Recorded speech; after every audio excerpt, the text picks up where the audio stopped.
est intéressant, c'est de voir la façon dont l'évolution du rôle du financier a impacté les directions financières. Moi, je suis convaincue que ce sont les hommes qui font les organisations et pas le contraire. Il y a une vingtaine d'années, les fonctions financières qui étaient là pour produire des chiffres, pour faire de la fiabilité, c'était des vrais orchestres symphoniques. On avait le rôle de production de chiffres, fiabilité, etc. C'était les violons. Toute la partie controlling, challenge de la performance, etc., c'était les instruments avant. Vous aviez la percussion, c'était tout ce qui était conformité, contrôle interne, etc. Et tout ça sous l'égide du chef d'orchestre qui était le directeur financier qui battait le rythme. Après, avec l'évolution vers ce rôle de business partner, ça a commencé à se transformer parce qu'on a voulu rajouter un corps ou une demande spécifique aux différents musiciens. Pour arriver à lire la partition, ils ont dû se professionnaliser et s'organiser différemment. Et à ce moment-là, on a commencé à couper l'orchestre symphonique en morceaux.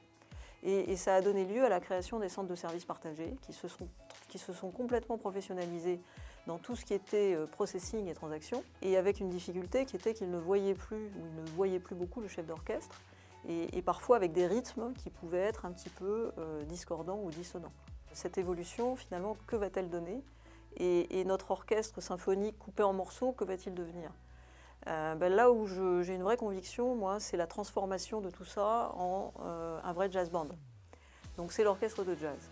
L'orchestre de jazz, c'est quelque chose déjà de plus petit, donc avec un peu moins de monde. Des gens extrêmement agiles, qui sont capables de s'écouter les uns les autres.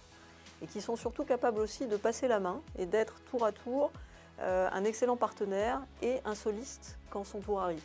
Qu'est-ce qui finalement va permettre cette transformation? Parce que ce n'est pas inné d'avoir un orchestre symphonique coupé en morceaux qui tout d'un coup va se transformer en jazz band. Et donc là, je pense que l'environnement a de l'importance et surtout la révolution technologique. Parce que la technologie, avec l'arrivée des robots, avec l'arrivée de l'intelligence artificielle, va permettre d'enlever du financier toute la partie routinière. Et ce qui va rester, c'est la complexité. Et donc cette complexité va pouvoir être traitée par un petit nombre de personnes sous la forme agile que j'évoquais tout à l'heure avec l'image de l'orchestre de jazz. Donc bien sûr, c'est difficile. C'est difficile d'être à la fois agent de changement et gardien du temple. Et là encore, la technologie va jouer son rôle parce que je pense que sur ces aspects de compliance, de robustesse des processus, la technologie va aider.